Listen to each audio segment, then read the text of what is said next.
Video start करने से पहले मेरी आप सबको एक रिक्वेस्ट है कि अभी तक आपने हमारे चैनल को सब्सक्राइब नहीं किया है तो सब्सक्राइब कीजिए और पास वाले बेल आइकन पर क्लिक करें ताकि हम जो भी नए वीडियो अपलोड करेंगे उसकी नोटिफिकेशन सबसे पहले आपको मिलती रहे।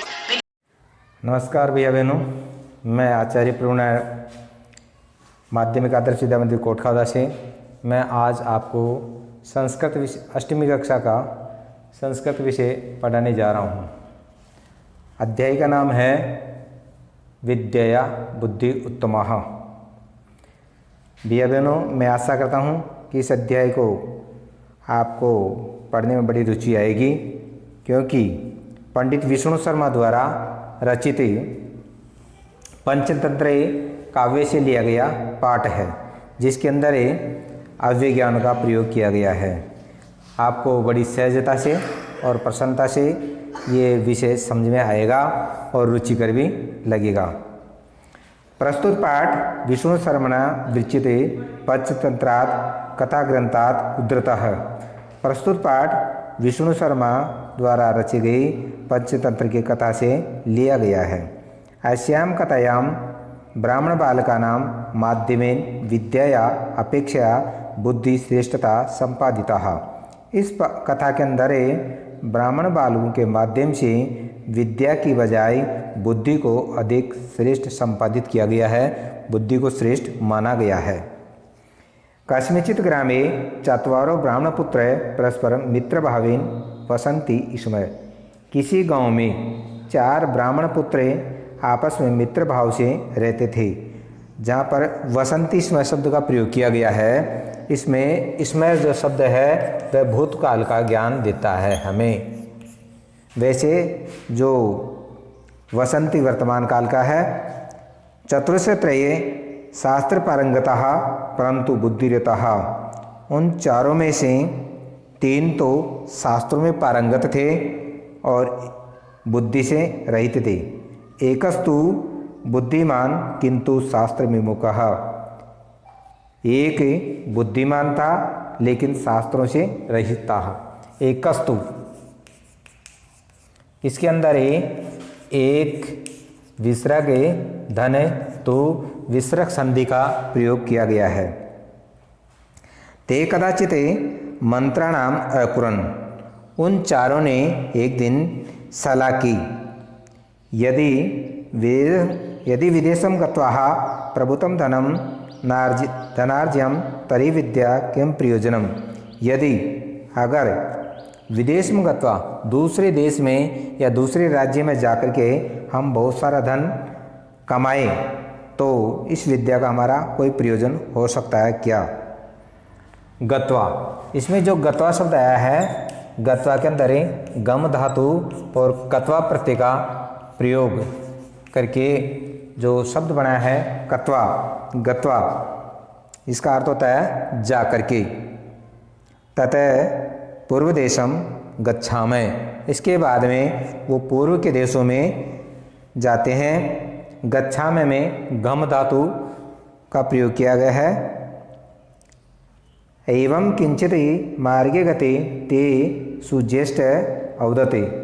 जैसे वो रास्ते में जाते हैं तो उनमें से जो बड़ा था वह बोला अवदत। अवदत में भूतकाल का प्रयोग किया गया है। वद धातु है और वद धातु भूतकाल प्रथम पुरुष एक वचन। अहो अस्माकं यह एक अशिक्षित केवलम अस्ति। अहो अरे, अस्माकं अस्मासु हमारे में से एक अशिक्षित है, केवल बुद्धिमान है। वो अशिक्षित तो है परंतु उसके अंदर बुद्धि है। बुद्धिमान शब्द में जो बुद्धिमान शब्द बना है, इसमें बुद्धि शब्द है और कत्वतु प्रत्यय का प्रयोग किया गया है। जिसके अंदर आन मान बसता है उसमें कत्वतु का प्रयोग किया जाता है। न च राज प्रतिग्रहो बुद्धिमानेन प्राप्यसे विद्या बिना। न च, और राज प्रतिग्रह, राज के अंदर बुद्धिमान प्राप्त कर भी विद्या बिना कुछ नहीं हो सकता है। बिना के अंदर द्वितीय व्यक्ति का प्रयोग किया जाता है। अतः अस्मै स्व उपार्जितम धनम न दास्यामि। अतः इसलिए अस्में हमारे द्वारा स्व उपार्जितम स्वयं के द्वारा कमाई गई पैदा की गई धनम न दास्यामि धन को अपन नहीं देंगे। स्वोपार्जामि स्वोपार्जयामि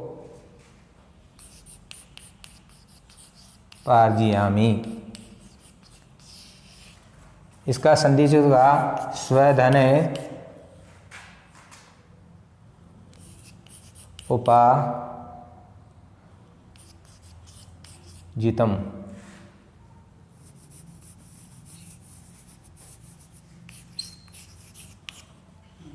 अपने द्वारा कमाई गई। धनम न दास्यामि धन नहीं देंगे। दास्यामि दादा तो लिट्टकार भविष्यति काल। त्वम स्वगृहं गच्छ यतस्ते विद्या नास्ति तुम अपने घर पर चले जाओ तुम्हारे पास विद्या की कमी है। ठीक है भैया बहनों, आज अपन इतना ही पढ़ेंगे। अब मैं आपसे इनमें कुछ प्रश्नोत्तर दे रहा हूँ, वो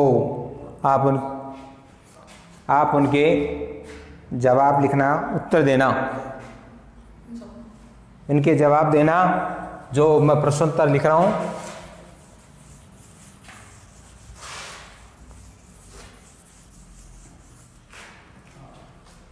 प्रश्न 1,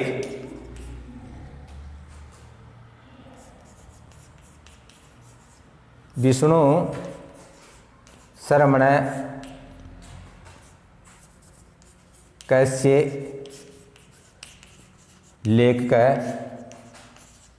आसीत। प्रश्न 2, कति बालकाः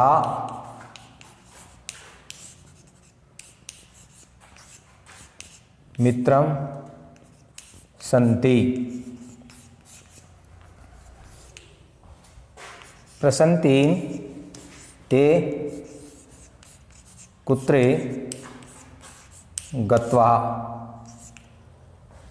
प्रश्न 4, ते कैसे उपार्जितम गतम।